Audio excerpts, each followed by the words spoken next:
É uma oportunidade que temos da parte de Deus de estarmos congregados, abrindo os nossos corações para receber mais uma porção da semente viva da palavra de Deus. E nessa noite, de uma forma muito graciosa, eu queria repartir com vocês uma mensagem que fala sobre voltarmos à essência. Hoje iremos aprender o que é ser igreja com os primeiros cristãos, com aquela igreja recém-nascida no primeiro século, ali no contexto de Atos capítulo 2. Se você conhece bem o livro de Atos, você vai entender que não existe igreja sem o Espírito Santo. E o Espírito Santo é derramado em Atos 2. Então, naquele capítulo, nós temos como se fosse a certidão de nascimento da igreja de Jesus. E nós vamos aqui aprender de uma forma muito direta, expositiva, sobre o que é ser igreja, de fato, vivendo em comunhão. Portanto, o tema da mensagem nesta noite é de volta às origens. Peço você, a gentileza, que abra comigo a sua Bíblia em Atos, capítulo 2, verso 42.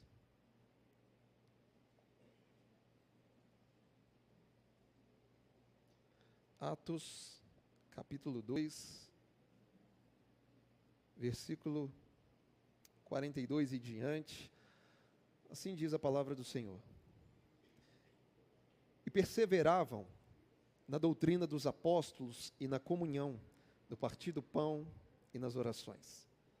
Em cada alma havia temor. E muitos prodígios e sinais eram feitos por meio dos apóstolos. Todos os que criam estavam juntos e tinham tudo em comum.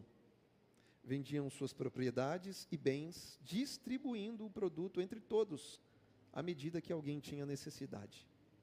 Diariamente perseveravam unânimes no templo, partiam o pão de casa em casa e tomavam suas refeições com alegria e singeleza de coração, louvando a Deus e contando com a simpatia de todo o povo. Enquanto isso, o Senhor lhes acrescentava dia a dia os que iam sendo salvos. Apenas até aí. Feche seus olhos por um instante.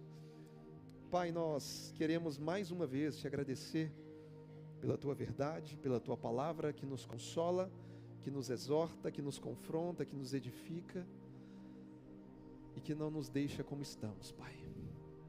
Queremos sim, de fato, aprender nessa noite com os primeiros cristãos, com o nascedor da sua igreja, e te pedimos que o teu Espírito possa ministrar sobre as nossas vidas, abrindo o nosso entendimento, abrindo os nossos olhos espirituais, nos fazendo enxergar realidades que até então temos negligenciado, Pai.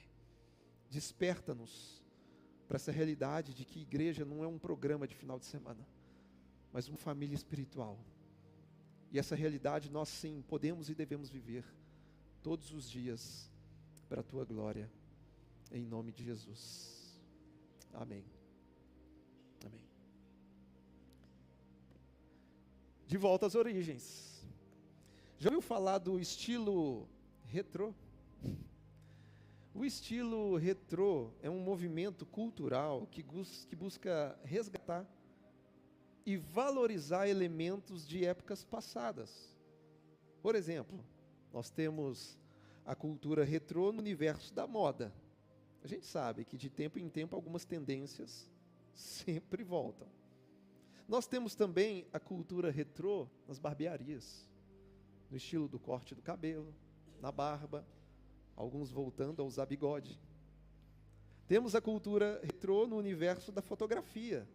Se você não sabe, as fotografias analógicas estão em alta. E em muitas outras áreas, por exemplo, a música, nós temos a cultura retrô na música.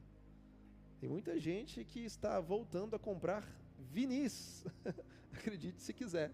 Eu sei que tem muita gente aqui que não sabe nem o que é um vinil, enfim, não vou entrar nesse assunto. E é curioso, porque nós estamos num tempo de muita tecnologia, num tempo de inteligência artificial, um tempo de avanço, de inovação, mas parece que as pessoas sempre desejam voltar às origens. Elas sempre desejam revisitar o que é simples, revisitar o que é autêntico e principalmente revisitar o que é essencial. E bom, eu também posso dizer que esse desejo de voltar às origens também se aplica à nossa vida espiritual. De tempo em tempo, precisamos retornar às origens da igreja e aprender com os primeiros cristãos. É claro que no século XXI, período da pós-modernidade, temos que continuar avançando sim, mas sem perder a essência do início de tudo. Por isso, hoje, nós iremos revisitar as origens da Igreja de Cristo. Vamos aprender com os nossos irmãos do primeiro século. E eu quero convidar você a fazer essa viagem retrô, não com um sentimento de nostalgia, mas como quem deseja redescobrir a beleza e a força de uma igreja que se move segundo o coração de Deus. Se permanecermos atentos, veremos que não há nada mais atual do que voltar ao modelo original. Porque voltar à origem não é voltar para trás, é voltar para o centro. Então vamos lá? Começo com o verso 42, que diz o seguinte: e perseveravam na doutrina dos apóstolos e na comunhão, no partir do pão e nas orações. Olha só esse versículo. Aqui em Atos 2:42 nós temos um pequeno raio-x de uma igreja saudável. Temos 4 elementos essenciais que, se retirados, desfiguram a igreja de Jesus. E quais são esses elementos? Bom, doutrina dos apóstolos, comunhão, partir do pão e orações. Era nisso que os primeiros cristãos perseveravam.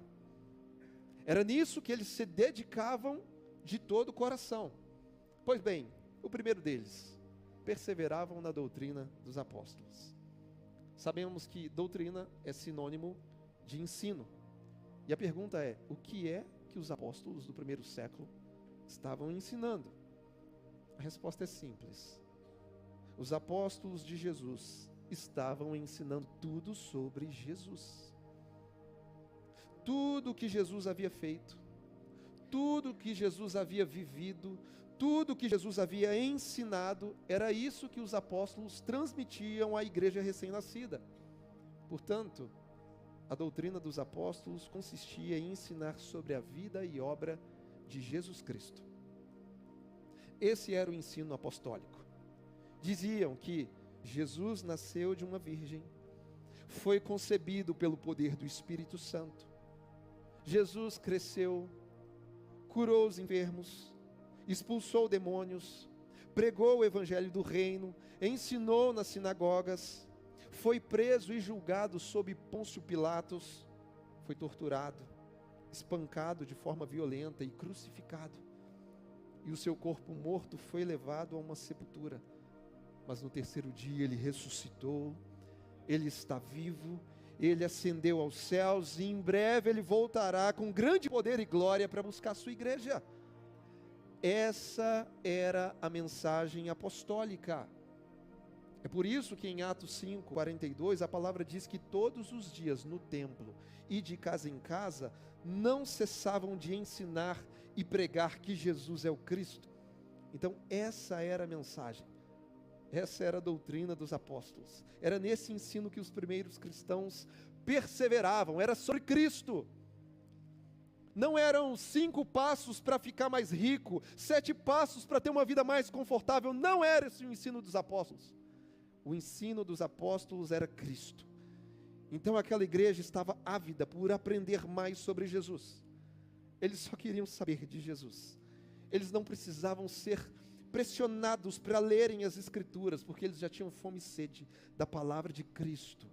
O Evangelho estava vivo na mente e no coração deles. Era nesse ensino que eles perseveravam. E hoje, para nós, esse ensino apostólico está consolidado em todo o Novo Testamento. E é justamente nele que eu e você também devemos perseverar. Entenda isso. Sem fidelidade doutrinária, a igreja se desfaz. Não há igreja saudável sem ensino saudável. Vivemos num tempo onde muitas igrejas se tornaram centros de autoajuda e entretenimento. mas a igreja verdadeira é aquela que ama, vive e ensina a palavra de Deus. Portanto, a nossa doutrina deve ser apostólica. O nosso ensino deve estar totalmente centrado na pessoa de Cristo. É isso que nós cremos. Continuando no texto, diz que eles perseveravam também na comunhão. Isso aqui é importante, porque a experiência do verdadeiro evangelho é sempre uma experiência comunitária. Aqueles irmãos, com muita naturalidade, eles eram atraídos uns pelos outros. Havia convivência, eles caminhavam juntos. Não havia ninguém que quisesse ficar sozinho. Então eles se uniam e se reuniam para conviver, para celebrar, para repartir, para servir uns aos outros. Então eles perseveravam na comunhão. E como sabemos, comunhão nos fala do que temos em comum em nossa vida compartilhada. E o poder unificador que torna a vida comum entre nós é o próprio Deus. Então, a comunhão bíblica não é uma simples reunião. Comunhão bíblica não é um mero ajuntamento superficial. A comunhão da Sagrada Escritura não é você apertar a mão de alguém no final da reunião e dizer paz do Senhor. Comunhão é partilhar a vida, é carregar os fardos pesados uns dos outros, é se alegrar com quem se alegra e chorar com quem chora, porque a igreja não é um evento de final de semana, a igreja é uma família espiritual. Por isso eu te pergunto, será que você está vivendo em comunhão com seus irmãos? Você conhece os seus irmãos aqui da igreja local?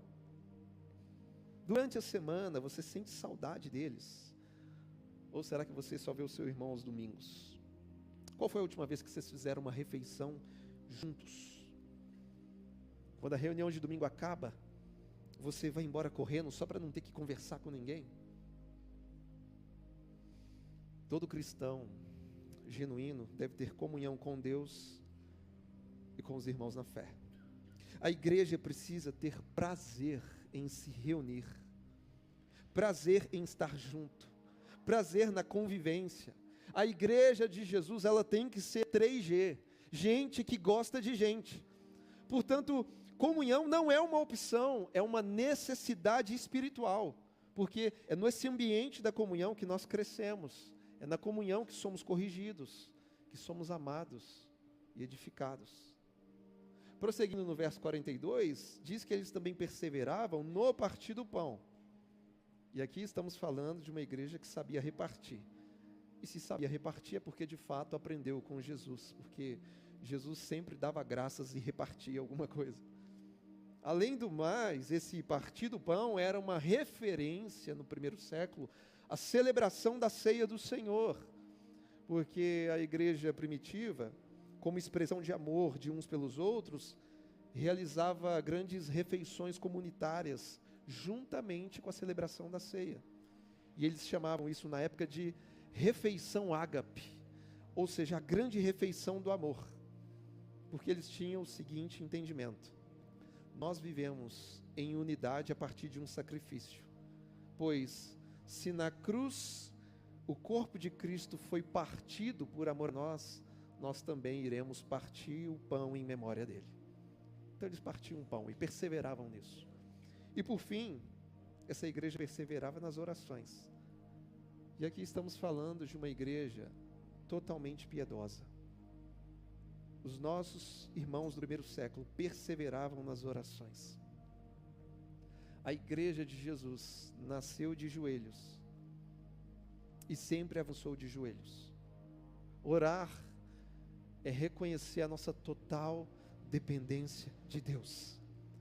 Porque a igreja pode ter a melhor estrutura, os melhores músicos, os pregadores mais eloquentes, mas sem oração, a igreja não tem poder. Não tem nenhum poder. Assim como o fôlego é vital para o corpo, a oração é vital para a igreja. Por isso, eu e você devemos perseverar em oração.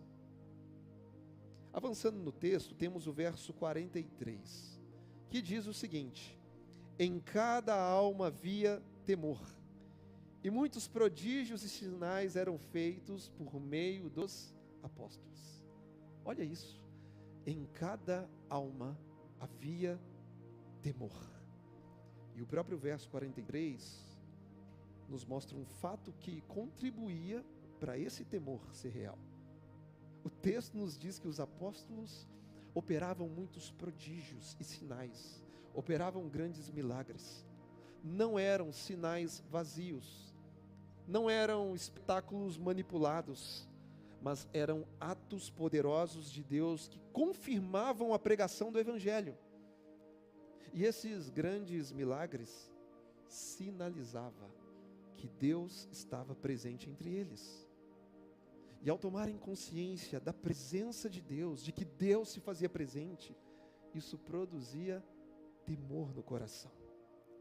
É claro que esse temor não tinha nada a ver com pavor ou medo paralisante, mas tratava-se de uma profunda reverência. Porque o que é temor? Temor para eles era consciência da presença do Senhor entre eles. Isso era temor. Então eles sabiam que em qualquer pensamento que tivesse, Deus estava presente. Em qualquer palavra liberada, Deus estava presente. Em qualquer ação, atitude, Deus estava presente. Por isso, em cada alma havia temor. Em cada alma havia reverência. Havia um sincero amor temente. E da mesma forma, hoje, precisamos desse santo temor. Precisamos nutrir a consciência de que Deus se faz presente entre nós. Por mais que você não veja, por mais que você não sinta, por mais que você não ouça, Deus se faz presente entre nós. E quando temos a real consciência disso, a nossa alma se enche de temor. E o temor a Deus muda os nossos pensamentos. O temor a Deus muda os nossos olhares, muda as nossas palavras e atitudes. Por isso, todo cristão precisa se manter vigilante, para não perder a consciência de que Deus se faz sempre presente.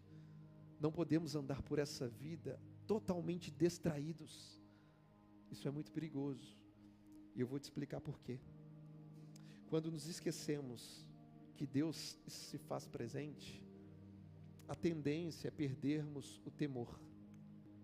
E todas as vezes que falta temor, sobra pecado. Vou repetir. Todas as vezes que falta temor, sobra pecado. Portanto, nesta noite, encha sua alma de temor, porque Deus está sempre presente. Em tudo que você pensa, em tudo que você fala, em tudo que você faz, Deus está sempre presente.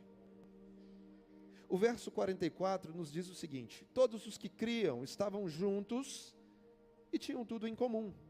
E o verso 45 diz: vendiam suas propriedades e bens, distribuindo entre todos à medida que alguém tinha necessidade. Esse texto é um choque para nós nos dias de hoje. E ele é um texto muito bonito, expressa generosidade, expressa entrega. Só que, como eu fiz de manhã, antes de trazermos a exposição desse verso e o entendimento dele, eu preciso fazer alguns alertas importantes. Bom, o primeiro alerta que eu faço a respeito a esse verso é que, infelizmente, existem pessoas que usam esse texto de forma ideológica. Acredite se quiser. Infelizmente, existem pessoas que usam as lentes de um viés ideológico para tentar interpretar a palavra de Deus. Por exemplo, certa vez eu vi o absurdo de uma pessoa. Ela disse o seguinte, abre aspas: esse versículo, pastor, é a prova de que os primeiros cristãos eram socialistas. Fecha aspas. Eu não ri de respeito, mas tive que aconselhar a pessoa. Primeiro dizendo que, historicamente falando, falar uma coisa dessa é no mínimo cometer um erro chamado anacronismo. Anacronismo é quando eu pego um termo que foi cunhado posteriormente e tento retroceder esse termo para aplicar numa realidade onde isso não existia. Isso é anacronismo, é um erro grave, começa por aí. Além do mais, é bom enfatizar que nesse texto, quem está administrando o que vai ser doado ou não, não é o Estado, é o próprio cristão. Então, nesse texto, ninguém coagiu ninguém. Ninguém exigiu. Ninguém obrigou aqueles crentes a venderem suas propriedades. Os apóstolos não deram nenhuma ordem nesse sentido. Mas alguns crentes naquele contexto fizeram isso voluntariamente, fizeram de forma espontânea. Portanto, esse texto não está condenando o nosso direito de propriedade privada, pelo contrário, ele está legitimando o nosso direito de propriedade privada. Inclusive, está nos ensinando que temos liberdade em Deus para decidir fazer o que quiser com o que é nosso. Ok? Portanto, há uma diferença abismal entre cristianismo e socialismo. E qual é a diferença? A diferença é que no cristianismo é quando voluntariamente eu pego o que é meu para repartir com os outros. Enquanto o socialismo é quando coercitivamente o Estado pega o que é dos outros para supostamente distribuir com algumas pessoas. Então, uma baita diferença, viu? Segundo alerta que eu faço nesta noite, antes de entrarmos na essência desse texto, é que existe um elemento histórico importante a ser observado. Porque naquele contexto do primeiro século, muitos cristãos que estavam em Jerusalém não moravam ali. Eles vieram de outras regiões para participar da festa de Pentecostes. E provavelmente eles não tinham muitos recursos. E por isso passavam necessidades reais. E o elemento histórico importante é que os primeiros cristãos sabiam que estavam correndo perigo. Perigo de quê? Perigo do Império Romano tomar suas propriedades. E por isso, naquele contexto, alguns cristãos pensavam assim: bom, ao invés de perder tudo para Roma, por que não antes investir tudo na igreja de Jesus?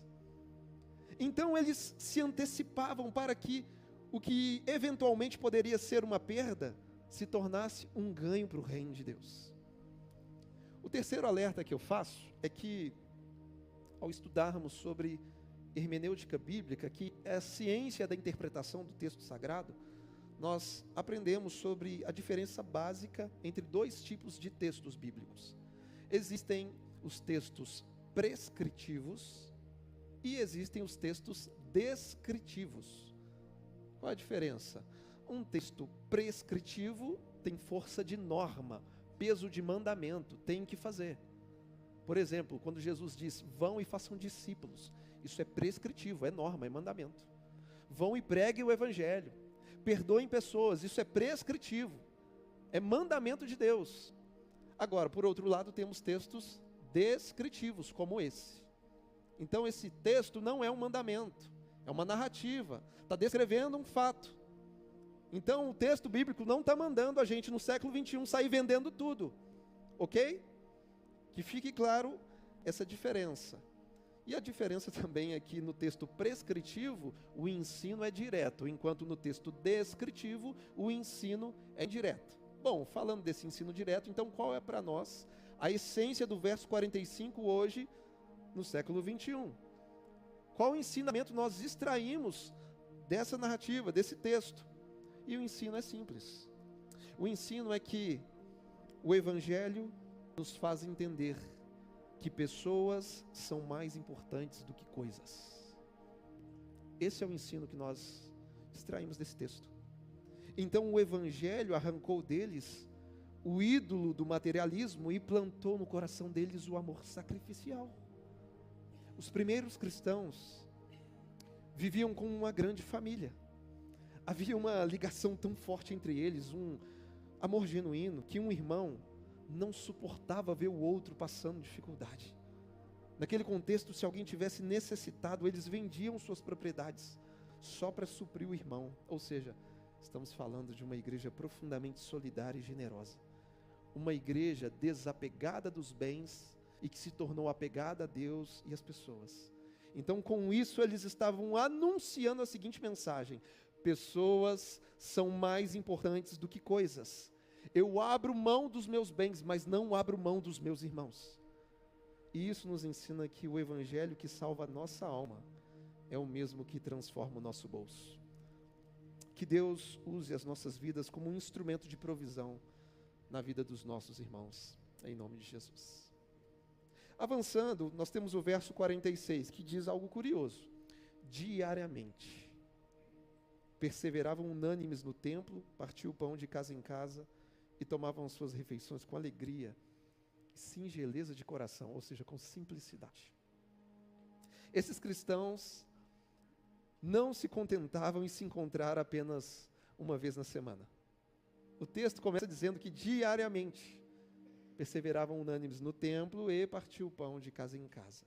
Portanto, aqui nós temos nesse texto a inspiração para o que hoje na Igreja Batista do Amor carinhosamente chamamos de Igreja de Duas Asas. O que seria a Igreja de Duas Asas?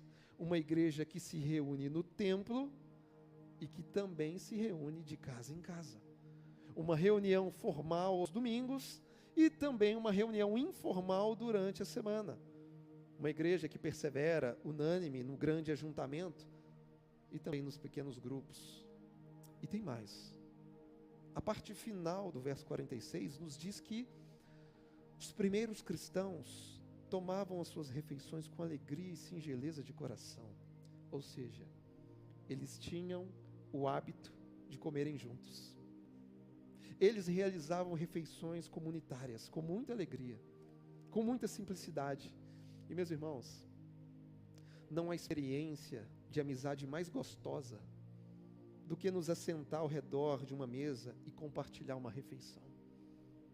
É muito bom isso. E como igreja eu digo, nós precisamos resgatar essa cultura de nos assentarmos à mesa uns com os outros para fazermos uma refeição. Precisamos fazer isso de tempo em tempo com os nossos irmãos na fé, porque é na mesa que as pessoas se olham nos olhos, é na mesa onde nós compartilhamos histórias, é na mesa onde confessamos fraquezas, celebramos vitórias, é na mesa onde os corações se aproximam. Biblicamente falando, Gênesis, capítulo 43, nos diz que José se reconciliou com seus irmãos onde?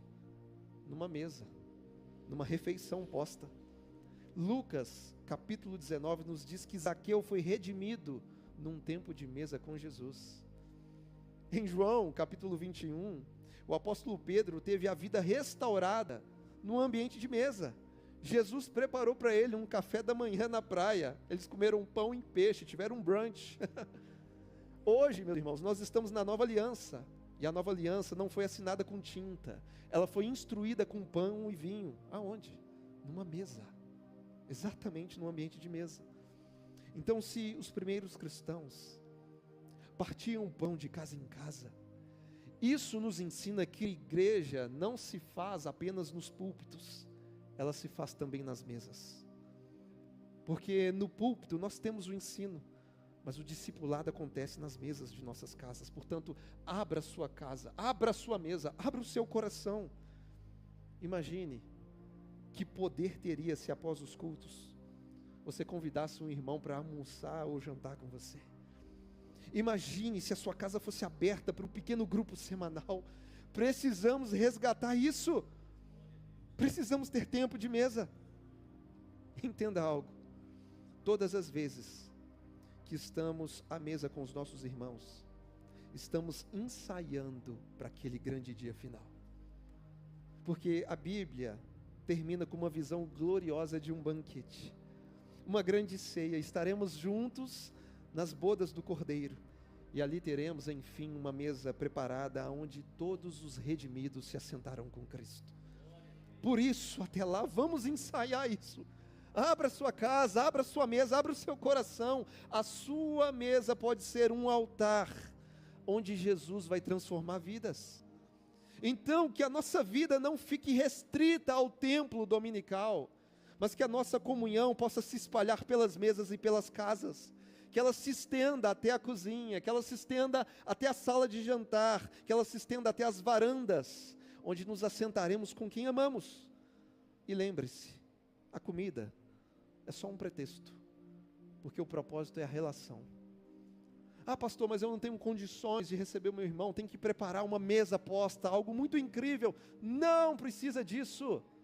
Vou te dar uma dica, vai no mercado, compra 2 limões, faz uma limonada, compra 1 milho de pipoca. Gente, não é o que comemos, é com quem comemos. Vai ser a pipoca com limonada mais gostosa que você vai comer na sua vida. Porque a comida é só um pretexto. O propósito é a relação, é estarmos juntos num tempo de mesa. E eu te juro que a pipoca com limão não vai ficar caro. Ok? Mesmo com taxa Selic, IOF, esse assunto todo do momento aí que ninguém aguenta mais. Não vamos falar disso não, vamos falar de coisa boa. Verso 47. Olha o que diz o verso 47. Louvando a Deus e contando com a simpatia de todo o povo. Enquanto isso, o Senhor lhes acrescentava dia a dia os que iam sendo salvos. Eu vejo no início do verso 47 uma espécie de louvor contagiante. O texto começa dizendo que eles estavam louvando a Deus.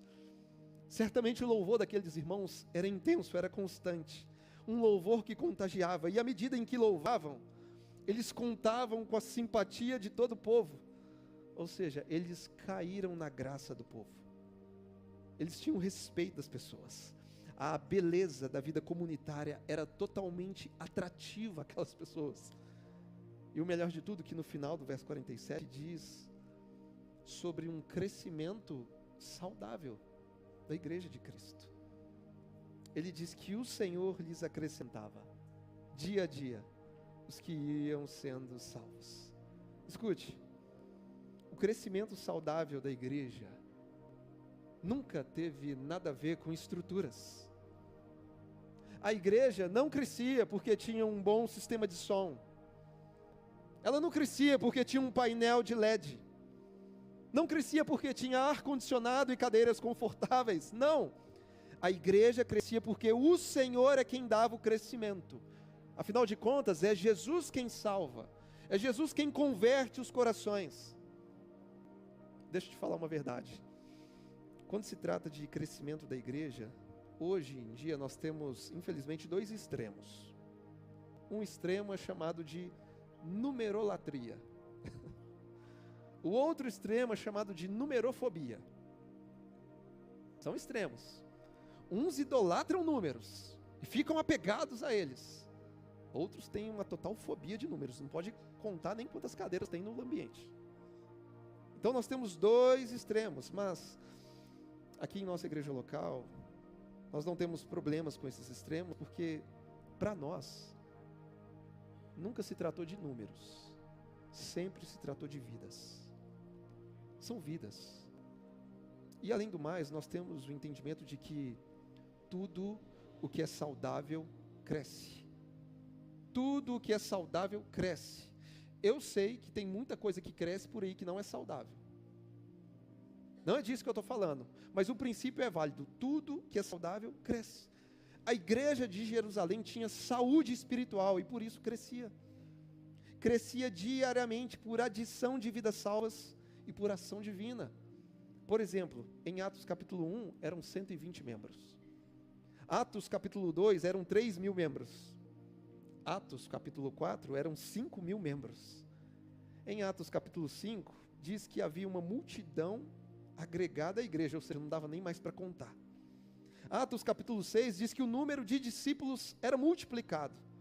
Em Atos capítulo 9 diz que a igreja se expandia pela Judeia, Galileia e Samaria. E em Atos 16 diz que as igrejas foram estabelecidas e fortalecidas no mundo inteiro daquela época. Então qual que é o nome disso?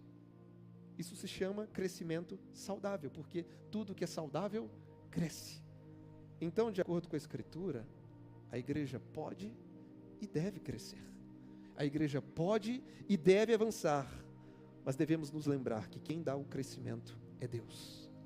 É Jesus quem salva. É Jesus quem converte os corações.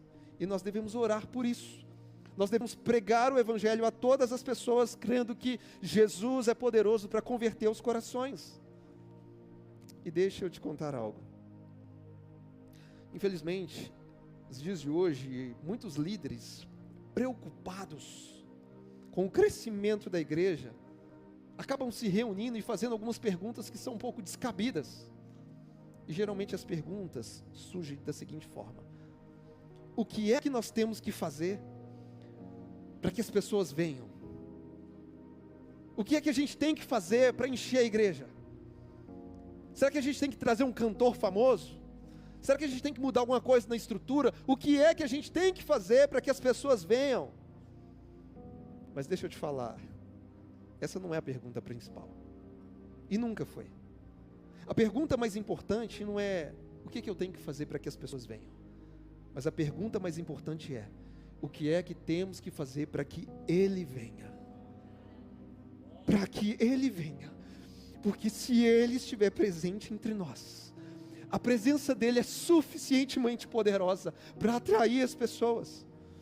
Porque se não houver a manifestação da presença de Deus, não adianta as nossas estratégias humanas, não adianta os nossos programas de marketing, não adianta os nossos eventos mirabolantes, porque nada disso tem poder para redimir o coração humano. Somente a presença de Deus pode. Por isso, volto a repetir, quem faz a igreja crescer é o próprio Deus. Ele é dono da igreja, é Ele quem acrescenta, é Ele quem converte corações. Então para de perguntar o que eu tenho que fazer para que as pessoas venham. Não, o que temos que fazer para que Ele venha? A presença dEle basta, a presença dEle é suficiente para atrair os corações, para atrair as famílias. Por isso eu quero concluir esse sermão dizendo que quando se trata de ser igreja, voltar às origens não é um retrocesso, mas um avanço. No mundo em que vivemos, um mundo em que celebra o excesso, celebra a performance, celebra a superficialidade, a igreja de Atos nos lembra que a verdadeira revolução acontece quando voltamos ao essencial. Uma vida alicerçada na palavra, sustentada pela oração, fortalecida na comunhão e marcada pela generosidade. Eu sei que o mundo hoje em dia nos empurra para frente, nos empurra para o inédito, nos empurra para o próximo lançamento, mas o Espírito Santo nos chama de volta ao primeiro amor, à essência, à pureza de uma vida cristã vivida com simplicidade e poder. E aqui está o grande detalhe, como eu já disse: voltar às origens não é voltar para trás, é voltar para o centro. É voltar para o lugar onde tudo se faz sentido, onde a nossa fé deixa de ser um rótulo e passa a ser um estilo de vida, onde a igreja deixa de ser um programa de domingo e volta a ser uma família, onde a missão deixa de ser uma tarefa e volta a ser uma paixão. Os irmãos, que possamos voltar à essência do que é ser igreja, que Cristo seja o centro do nosso ensino, que haja entre nós comunhão no partir do pão e nas orações, que cada alma seja tomada e cheia de temor, louvor e generosidade, e que Jesus continue convertendo corações, para que a igreja dele continue crescendo de forma saudável. Voltemos à essência, voltemos às origens, voltemos a Cristo, voltemos a Cristo. Se você pudesse colocar de pé nesse momento, fechar os seus olhos, voltemos a Cristo. Ele é a essência, sem Ele não sobra nada, sem Ele as nossas ações são vazias, sem Ele as nossas estratégias são meramente humanas e limitadas, porque dEle, por Ele, para Ele são todas as coisas. Pai, nós te pedimos humildemente que a Tua presença seja o nosso maior desejo, Pai. O que faz a Tua igreja crescer não são as estruturas, não é um tráfego pago, não é um marketing bem feito, porque nada disso se compara à Tua doce presença, Pai. Enche a nossa alma de temor, Jesus. Enche a nossa alma de temor, porque o Senhor se faz sempre presente. E nos ajude a abrir as nossas casas, abrir as nossas mesas, mas antes de tudo, abrir o nosso coração para a Tua glória. Aleluia.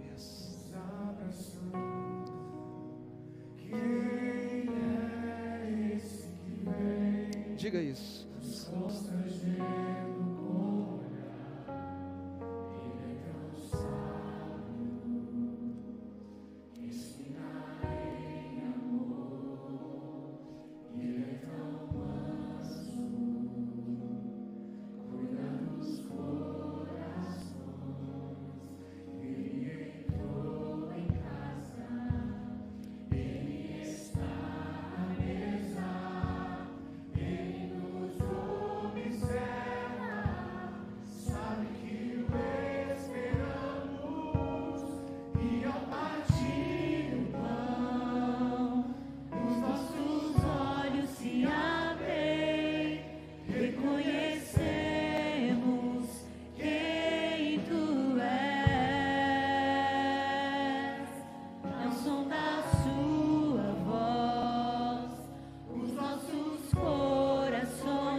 Nos arrumamos a casa, perfumamos ela toda, nós preparamos a mesa. Tome o lugar de honra, nós arrumamos a casa, perfumamos ela toda, nós preparamos a mesa.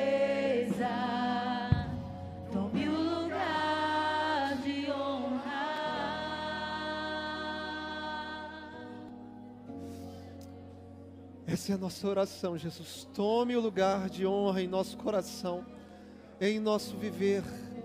Abrimos a nossa vida, abrimos o nosso coração, abrimos a nossa casa para receber a sua igreja, Pai. Restaura as nossas mesas, restaura a comunhão entre nós, Pai. E que tudo isso seja para o louvor e glória do Teu santo nome. Que haja uma revolução no nosso meio, Pai. Que haja tempo de partilha. Que possamos abrir os nossos corações nesse lugar de comunhão, de unidade, Pai. Que haja uma revolução, um irmão compartilhando a refeição com outro irmão. E que o Senhor venha curar os nossos corações nesse ambiente, Pai. Faz algo novo no nosso meio, Pai. Tudo isso nós te pedimos para a Tua glória, Jesus. Para a Tua glória, Senhor. Em nome de Jesus. Em nome de Jesus. E com olhos fechados, convido você a repetir comigo uma oração. Diga comigo: Senhor meu Deus, nesta noite eu ouvi a Tua palavra e ela gerou fé em meu coração. Por isso agora eu me arrependo dos meus pecados. Eu creio com o coração e confesso publicamente que Jesus Cristo é o meu Senhor e Salvador. Escreve, ó Deus, o meu nome no livro da vida, porque nesta noite eu me assento à mesa com o Senhor. Amém, Jesus. Amém. E ainda de olhos fechados, com toda a liberdade, aí mesmo onde você está, eu quero perguntar se você fez essa oração pela primeira vez, entregando a sua vida a Jesus. Se você fez essa oração, levante a sua mão assim bem alto. Amém. Eu vejo mãos levantadas. Deus abençoe, Deus abençoe. Pai, eu quero te agradecer nessa noite por cada vida que ergue a sua mão. Nós sabemos que isso é obra do Senhor, é obra do Teu Espírito. É algo que só pode ser gerado pela verdade da Sua palavra e não de palavras humanas. E nós te pedimos, Pai, que esses corações sejam encharcados da Tua doce presença, Pai. Que o Teu Espírito Santo sopre sobre eles o consolo, o renovo, o selo da redenção, e que eles possam crescer dia após dia, desfrutando não só do ensino do púlpito, mas do discipulado que acontece nas mesas, Pai. Que seja uma nova temporada, uma nova realidade espiritual sobre essas vidas. É o que nós te pedimos em unidade nesta noite, para a tua glória, em nome de Jesus. Amém, amém. Você pode aplaudir o nome de Jesus? Nós te rendemos graças, Pai. Toda a glória é tua. Toda a glória é tua, Senhor. Aleluia. Glória a Deus. Glória a Deus. Quantos aí vão preparar as mesas para receber os irmãos? Viveremos uma revolução em nome de Jesus, nesse tempo de mesa. Só lembrando que hoje eles estão vendendo alguma coisa, né? É o caldo, né? Então sua janta está garantida, viu? Você garante a sua janta e abençoa a vida dos irmãos também. Quem sabe essa semana você vai tomar uma limonada com uma pipoca. Receita do pastor, baratinho. Mas não é o que comemos, é com quem comemos. A igreja primitiva fazia isso com alegria e singeleza de coração. Singeleza quer dizer simplicidade. Não precisa comprar picanha. Se for picanha é bom, mas não precisa ser picanha. Nós somos mineiros, café com pão de queijo é suficiente. É com quem comemos. Que possamos viver isso todos os dias para a glória do Pai. Amém? Que o amor do Pai, que a graça de Deus Filho, que a comunhão do Espírito Santo de Deus seja real em nossas vidas hoje e até a volta de Jesus. Que você vá em paz. Tenha uma semana abençoada de muita comunhão.